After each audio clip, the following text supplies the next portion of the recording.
अरे एकटा फिरतोय बहुत सर मी सांगतो एकटा फिरतोय एकटा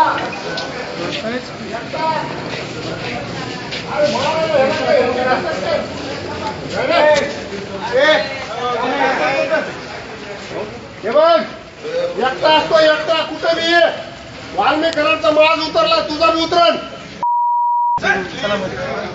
काय लावलं तुझी डावकर साहेब तिकडं ते राहू दे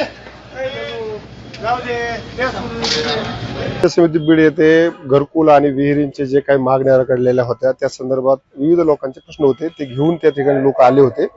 त्या ठिकाणी संबंधित मौजगावच्या सरपंचांच्या गावातला एक व्यक्ती होता। त्या व्यक्ती माझ्याजवळ आला आणि त्यांनी त्याची अडचण सांगितली। त्याने अडचण सांगितल्यानंतर संबंधितांनी माझ्या गावचे प्रश्न का सोडवतो तू तालुक्याचं गुत्त घेतलेलं आहे का म्हणून आधी हाणामारी सुरू केली, नंतर दगड उचलून मारण्याचा प्रयत्न केला। त्याच्यानंतर आम्ही या ठिकाणी एनसी द्यायला आलो, म्हणजे गुन्हा दाखल करायला आलो। मारहाण करणारा व्यक्ती मौजगावचे सरपंच आहे आणि त्यांना निवडणुकामध्ये जे काही पद्धतीने मी लोकांमध्ये जातो तो प्रकार आवडत नसेल कदाचित, त्यामुळे त्यांनी हा हल्ला केलेला आहे। मागणी काय आहे त्या संबंधित विषयाचे व्हिडिओ चांगल्या पद्धतीने आलेले आहेत, ते सगळ्या लोकांनी बघितलंय। प्रशासनाच्या तिथं पंचायत समितीचा पण कॅमेरा आहे, त्याच्यामध्ये कशा पद्धतीने चुकीचा हल्ला झाला ते दिसणार आहे।